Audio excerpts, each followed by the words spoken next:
এই হাসি মুখটা দেখার জন্যই আমি কতগুলো বছর ওয়েট করেছিলাম।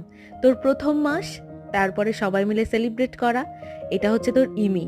আর এই যে সেকেন্ড মান্থ তোর পাপার সাথে আর আমার সাথে, আর এটা হলো থার্ড মান্থ দাদাই আর বড়দির সাথে। আমার অনেক ইচ্ছে ছিল যে প্রত্যেক মাসে সেলিব্রেট করব। দেখ 4 মাসেরও হয়ে গেলি, 5 মাসের সেলিব্রেশনটা করতে পারিনি কারণ তোর বাবার আর আমার পক্স হয়েছিল। এরপর বুড়ো শিবের মন্দিরে তোর প্রথম মুখে প্রসাদ, হঠাৎ করে একদিন উল্টাতে শিখে গেলি আর এরই মধ্যে 6 মাসেরও হয়ে গেলি, তাই একটা সেলিব্রেশন সবাই মিলে। তুই হলি তোর দাদা ভাইয়ের ছোট্ট রোজ, আর মনি মামনির খুব আদরে। তোকে নিয়ে আমাদের প্রথম ঘুরতে যাওয়া দীঘাতে, যেদিন তুই প্রথম বাড়িতে এলি।